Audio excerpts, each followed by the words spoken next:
하나님 말씀은 구약성경 창세기 49장 28절입니다.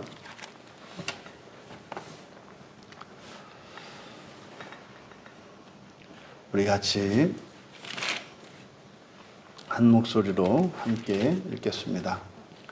이들은 이스라엘의 12지파라. 이와 같이 그들의 아버지가 그들에게 말하고 그들에게 축복하였으니 곧 그들 각 사람의 분량대로 축복하였더라. 아멘. 분량과 축복이라는 제목으로 말씀의 은혜를 나누고자 합니다.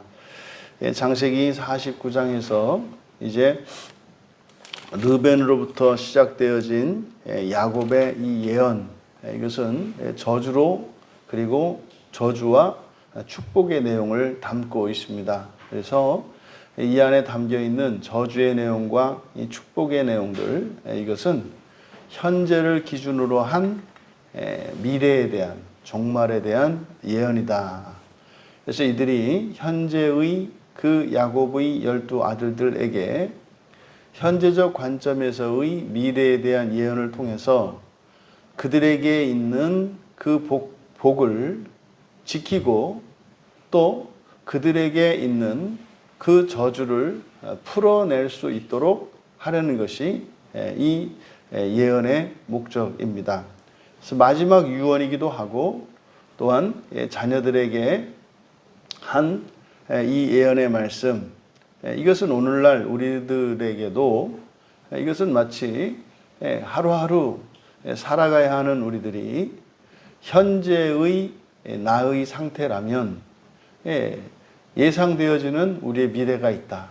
여기는 복된 미래가 있을 수도 있고 저주받은 것 같은 미래가 있을 수 있다. 하나님의 말씀 전체가 바로 현재의 오늘을 바꾸어서 우리 인생에 드리워져 있는 이런 저주들을 걷어내고 또 우리에게 주어진 그 하나님의 복을 잃어버리지 않고 누릴 뿐만 아니라 더욱 강화시킬 수 있도록 하기 위한 것이 성경을 우리에게 주신 하나님의 목적인 거죠. 근데 여기서 이들은 이스라엘의 12지파라. 우리가 이제 잘 사용하는 말이지 않습니까? 이스라엘의 이 야곱의 12아들, 이들로부터 이제 이스라엘 민족이 이제 시작이 되는데, 그래서 야곱의 12아들들로 이루어진 그 가문 전체를 이제 한 가문을 우리가 지파라는 말을 씁니다. 근데 이 지파라는 말을 쓰는 것은 이스라엘 사람들, 이스라엘 민족에게만 사용하는 말이죠. 이 지파라고 번역된 이 단어가 쉐베트라는 말인데, 이 쉐베트가 양치기들이 사용하는 그 목동들이 사용하는 그 막대기이고, 또 왕의 왕권을 상징하는 홀, 이것도 똑같은 쉐베트입니다. 그러니까 이스라엘 민족에게만 이스라엘의 이 12아들을 이제 지파라는 말을 사용하게 되는데, 그러면 이들을 지파라고 하는 그 이유, 그러니까 이것은 이들 12아들로부터 기원이 되는 이스라엘 민족 전체가 특별한 기능을 가지고 있는, 다시 말해 사명이 있는 민족인 것을 나타낸다. 그러면 이 막대기가 하는 역할, 첫째로는요, 이렇게 잘못을 잡아주는 교정의 도구죠. 이게 어린 시절 부모님들이 어린아이를 가르칠 때, 잘못을 벌 줄 때 사용하는 것이, 또 실제로 이제 형벌로도 매를 대죠. 그러니까 이것을 전체 쉐베트, 막대기라고 합니다. 그러니까 잘못을 바로잡는 교정의 도구로서 이 막대기가 역할을 하고, 또 이것은 이제 사나운 짐승을 물리치는 무기로 사용되기도 하죠. 이제 목동들이 양을 칠 때에 바로 그 양떼를 공격하는 늑대나 이런 들짐승들을 맞서 싸울 때 이 막대기를 무기로 사용합니다. 또 이제 기력이 쇠한 노인이 의지하는 막대기죠. 이게 지팡이라고 합니다. 그리고 길이를 재거나 수를 세는 도구로서 그 기준이 되는 이것이 또한 막대기입니다. 또 앞서 말씀드린 것처럼 왕의 권세의 상징인 홀, 이것도 막대기죠. 그 기능에 따라서 우리는 이 막대기를 이제 다르게 부릅니다. 그러니까 이 야곱의 12아들을 12지파, 이 쉐베트라고 하는 말을 사용하는 것은 이스라엘 민족이라고 하는 이 민족은 세상에 있는 다른 민족들 가운데 구별되는데, 그것이 뭐냐면 기능적인 민족. 근데 이것이 이제 사람이니까 그 기능이라는 게 뭡니까? 목적이고 사명인 거죠. 그래서 이 야곱의 12아들로 시작된 이스라엘 민족은 사명이 있는 민족이다라는 것을 나타내기 위해서 그런 의미로 이 지파라는 말을 사용을 합니다. 이와 같이 그들의 아버지가 그들에게 말하고 그들에게 축복하였으니, 야곱이 한 것도 아니고 이스라엘이 한 것도 아니고 그들의 아버지입니다. 왜 주어를 이스라엘이나 야곱이라고 말하지 않고 아버지라고 이렇게 보통 명사를 사용을 했을까? 그러니까 이것은 바로 아버지들의 중요한 기능과 사명이 무엇인지를 가르쳐 줍니다. 그러니까요, 여기서 말하고라고 하는 것은 단순한 사람이 내는 소리를 말하는 것이 아니라 의미를 가지고 있는 말, 그래서 따바르입니다. 따바르라고 하는 것은 의미를 가지고 있죠. 그래서 생각과 지식을 전하는 게 따바르입니다. 그러니까 이렇게 진리를 전하고 그리고 축복하는 것, 이것이 아버지들의 중요한 사명이고 목적인 것을 가르쳐 줘요. 그러니까 여기서 아버지는 부모를 의미하는 거거든요. 그러면 사람들의 이 부모는 동물들과 다른 특성 중에 하나가 무엇이냐면 진리를 전수해 주고 또한 축복하는 것입니다.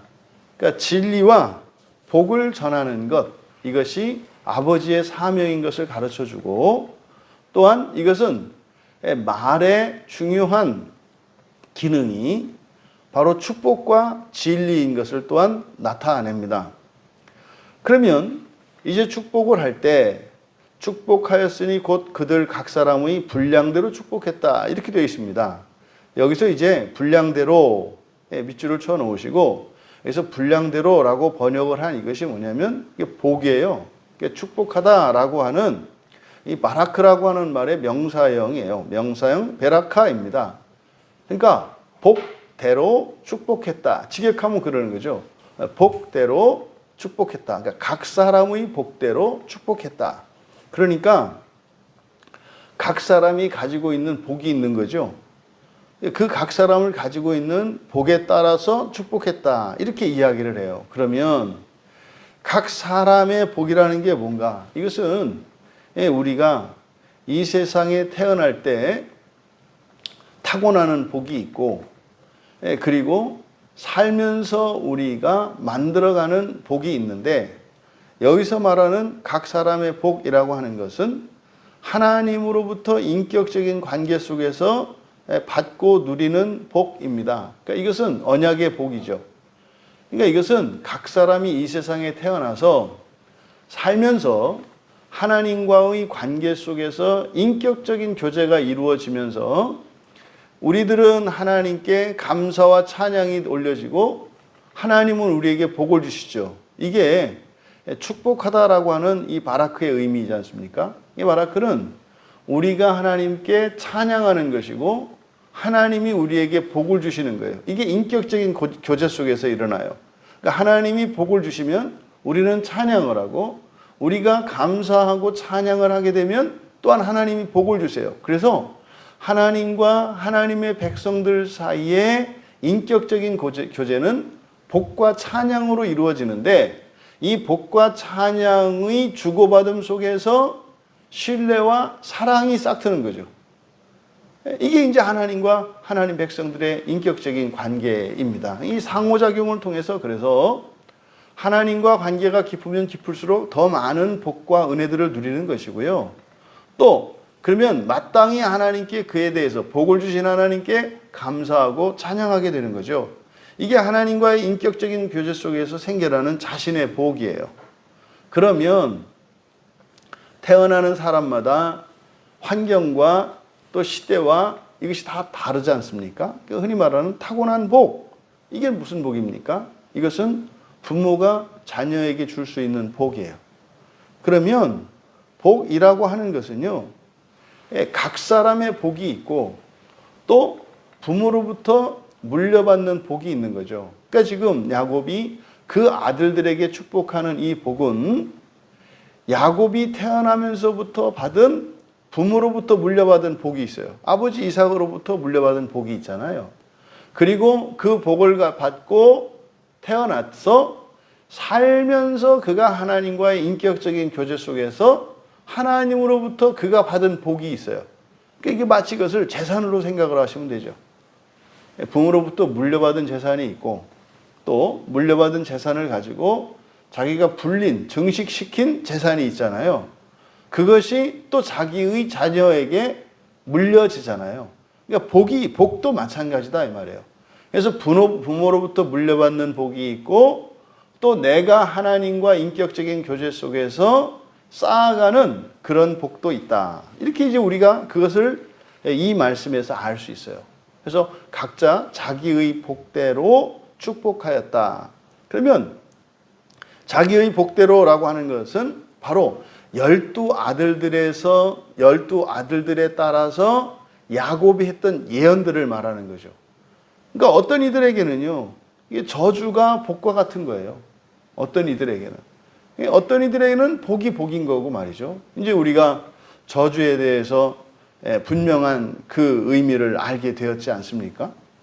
저주라고 하는 것은 영원한 거 아니고 버림받는 이런 것이 아니라 일시적으로 제한하는 것이며 또한 사실은 온전한 상태에서 이런 결핍의 상태로 일시적으로 내려가는 거죠. 이게 저주라고 했습니다. 그런데 이 저주의 목적은 뭐예요? 복이에요. 복입니다.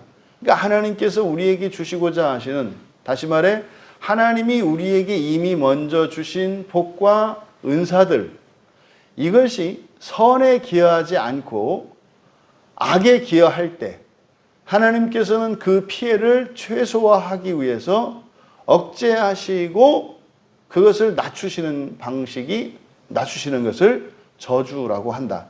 근데 저주를 실행하는 것은 사단 마귀가 하는 일이에요.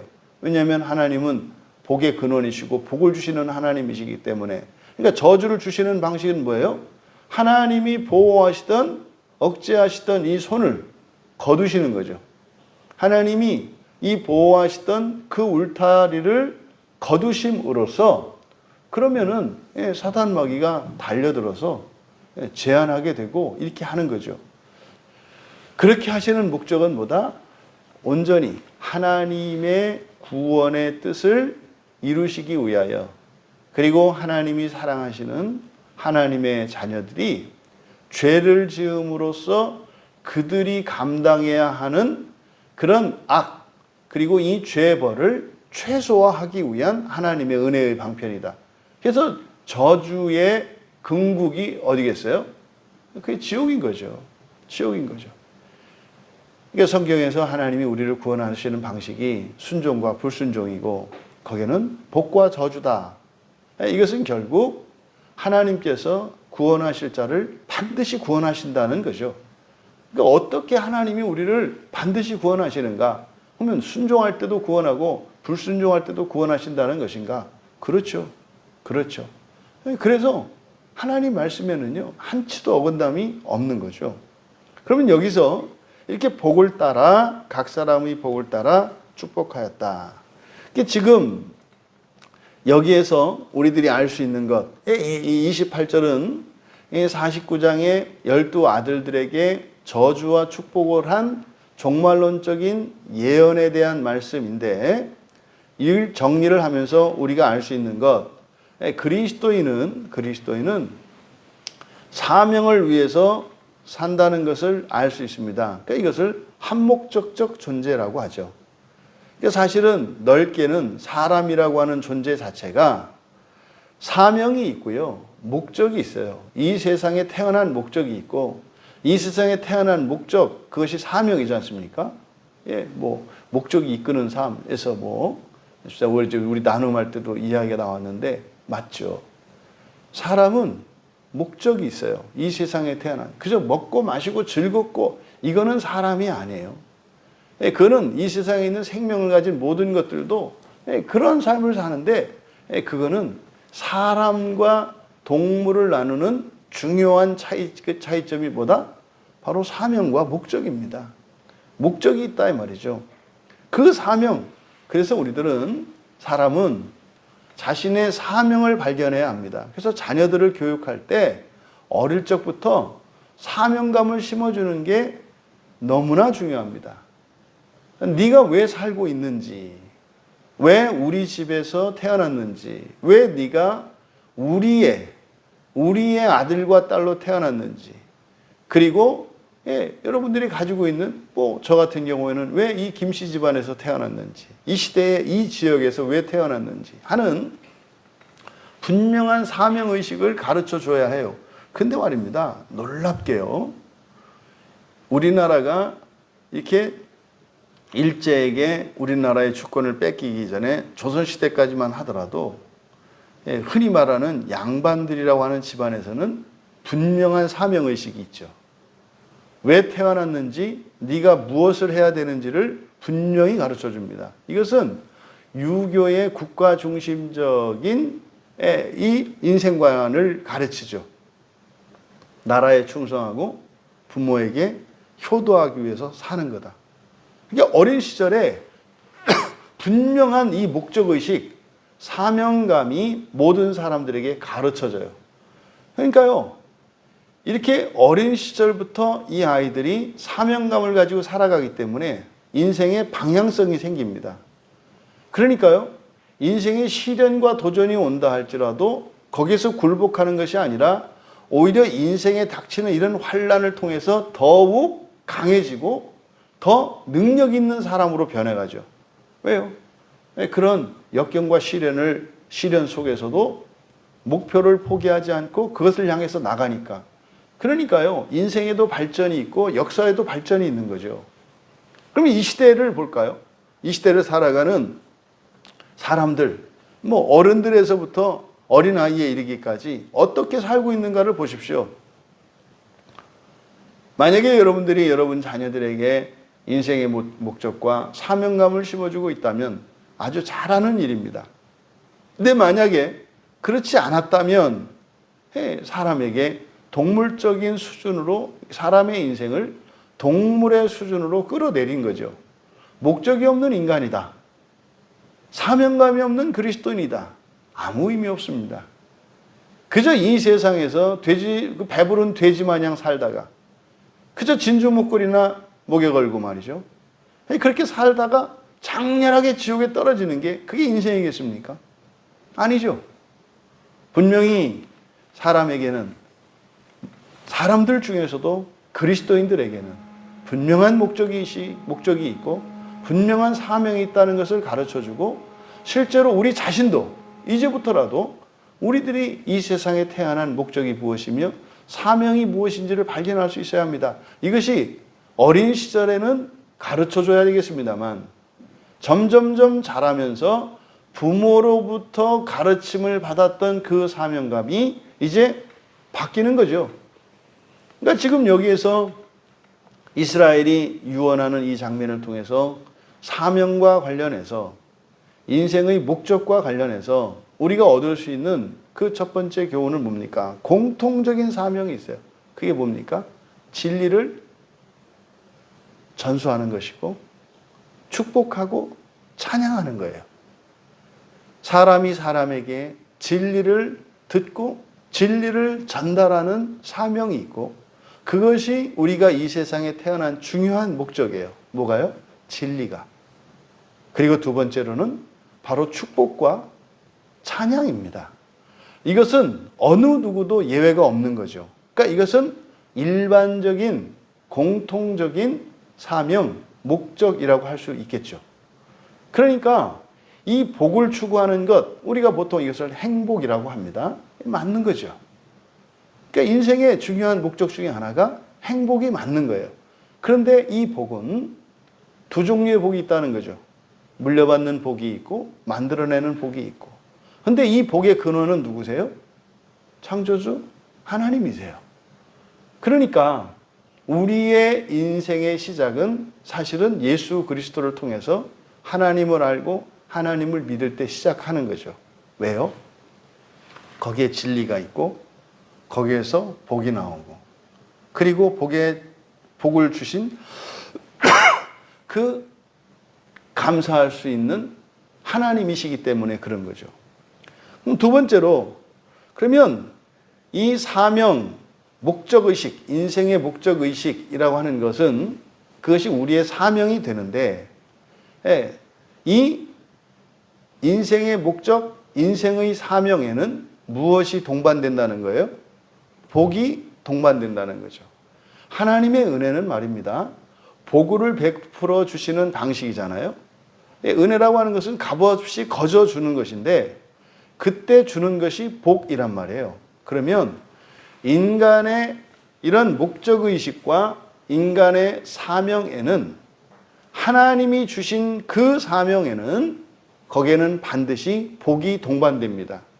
그러니까 복은 우리가 뭐 읽어서 말이죠. 만들어내는 것이 아니라 우리 각자에게 주신 하나님이 주신 그 사명이 무엇인지를 발견하고 그 사명을 따라 살아갈 때 거기에는 하나님의 복이 자연히 주어지게 돼 있어요. 그러니까 하나님의 뜻인지 아닌지를 우리가 알아가는 방식이 뭡니까? 진리인 성경 말씀을 가지고 나의 인생을 살아가면서 이러저러한 일들을 시도하고 실천을 해본단 말이죠. 그때 하나님이 복을 주시는 방식으로 나의 사명을 알게 하세요. 다른 사람들이 내가 이것을 하면 잘 될 거라고 그래요. 잘할 거라고 해요. 근데 안 돼요. 무슨 말이에요? 복이 없어요. 복이 없어요. 그런데 말입니다. 사람들이 절대로 그거를 하면 안 된다 그래요. 그게 하는 게 어울리지 않을 거라 그래요. 근데요, 뭐 내가 하고 싶은 거, 될 것 같은 거 하는데도 안 되잖아요. 그래서 나하고 전혀 상관이 없는 일을 그냥 해봤어요. 근데요, 막 되는 거예요. 그러니까 이거는 사실 뭐 내가 잘한다고 생각해 본 적도 없고 내가 이렇게 해서 될 거라고 생각도 안 해봤는데 되는 거예요. 이게 뭐예요? 이게 복이죠. 그러면은요, 아, 나의 사명은 이게 아니라 이거구나. 이렇게 알아가는 거죠. 그러니까요, 그냥 되는 대로 사는 거예요. 되는 대로. 근데 중요한 건 뭐예요? 뭔가를 해야죠. 그건 공로가 아니죠. 그러니까 장님이 막대기 지팡이로 앞을 이렇게 짚어보면서 가듯이 우리가 이 세상을 살아갈 때 일하는 것은 이제 저주가 아니라 구원의 방법이잖아요. 그러니까 어떠한 일들을 결정하고 실행을 하는 거예요.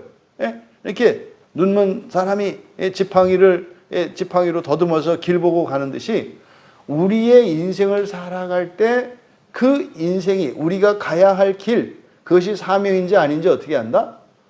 복을 통해서 안다 이 말이에요. 이게 복이 없어요. 이게 그만둬야 돼요. 굳이 뭐 난 잘 될 거야, 잘 될 거야. 이 다음에 잘 되더라도 지금은 아닌 거죠. 지금은 아닌 거죠. 그러니까 과감히 바꾸면 되는 거죠. 이런 방식으로 우리가 사명을 따라갈 때 하나님의 복이 있다. 그럼 반대로 이걸 살짝 비틀면 어떻게 됩니까? 사명이 아니면 거기에 뭐가 있겠어요? 저주가 있겠죠. 그 저주가 뭐예요? 안 되는 거예요. 안 되는 거예요. 되던 일도 안 되는 거죠. 그래서 이 복과 저주를 통해서 우리들의 인생에 나를 이 땅에 부르신 그 사명이 무엇인지를 알게 해주시는 거죠. 그래서 우리가 인생을 다 살고 난 뒤에 내가 살았지만 내 뜻대로 산 것이 아니라 하나님 뜻대로 살았습니다 라고 하는 고백이 뭡니까? 나는 저주받는 일은 안 하고 복받는 일만 했습니다. 이 얘기인 거죠. 그러니까 이 복과 저주라고 하는 것은 한목적 존재로서 이 세상에 부르심을 받은 우리들이 우리 각자의 그 사명을 발견하고 그 사명을 따라 살게 하는 하나님의 인도 방식이 복과 저주인 거예요. 저주를 만나면요, 어이쿠 하고 돌이키는 거죠. 복을 만나면 어떻게 되는 거예요? 그냥 따라가는 거죠. 그래서 복에서 벗어나면 어떻게 되겠어요? 저주가 있지 않겠습니까? 그렇게 하면서 우리가 인생을 살아가시는 거다.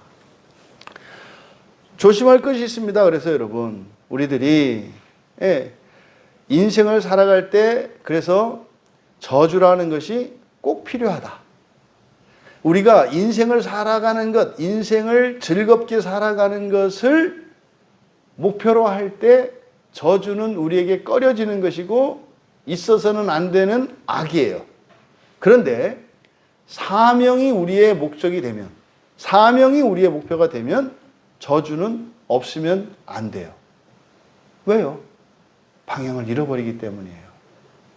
그럼 여러분, 결국 이 복의 마지막은 어디예요? 하나님의 나라예요. 저주의 마지막 결국은 지옥이고요. 복의 결국은 하나님의 나라예요. 그러면 결국 하나님이 마치 우리에게 사명감을 주시고 목적을 주셔서 마치 하나님의 뜻을 이루시는 도구로, 수단으로 우리를 사용하는 것 같지만 결과적으로 끝에 가보니까 그 사명이라고 하는 것, 사명감이라는 것, 목적이라고 하는, 목적의식이라고 하는 이것이 결국은 우리를 어디로? 하나님의 나라, 다시 말해 복 주기 위해서 우리에게 사명감과 목적의식을 주시는 것임을 알 수 있다. 그래서 내 생각에 좋은 것, 옳은 것, 이것이 아니라 하나님 뜻대로 살아가는 것이 우리에게 선한 것인데, 현세적으로 그것이 우리에게 선한 이유는 복이 있기 때문이고, 결국 이러한 복들을 통해서 우리가 사명감을 따 사명의 길을 걷게 하시는 이것은 결국 이 복의 최종적인 형태, 이 복의 결론인 하나님 나라로 인도하시기 위한 것임을 우리가 알 수 있습니다. 어둠 속에 거미줄과 같은 사명의 길이 이렇게 나 있는 거예요. 우리가 그 거미줄과 같은 사명을 잡고 그것을 더듬어서 이렇게 나갈 때 거기에는 기쁨이 있고 안도감이 있고 길이 평탄한 복이 있는 거예요. 근데 그를 놓는 순간요, 넘어지고 깨지고 돌부리에 채이고 하는 이런 저주가 있는 거죠. 결국에는 그 끝에 눈 뜨고요, 귀가 열리고요, 입술이 열리고 굳었던 혀가 말을 하고 찬양을 하고 하나님의 복과 은혜를 우리의 온몸으로 받아들이고 온몸으로 하나님께 찬양할 수 있게 되는 거죠. 여기서 우리가 기억해야 할 것, 복과 저주도 어떻다? 물려주고 받는 복과 저주가 있고, 그리고 자기의 복과 저주도 있다는 거죠. 이게 전과 교리로 그대로 이어지죠. 죄도 복도 전가가 됩니다. 죄도 복도 전가가 돼요. 그러니까 복도 저주도 전가가 된다는 거죠. 여러분, 이걸 기억하셔야 돼요. 그래서 우리가 사명을 벗어났을 때는 사실 잠시 잠깐의 인생의 모든 즐거움도 우리가 저주 가운데 담보 잡힐 필요가 있어요. 그것은 복된 거예요.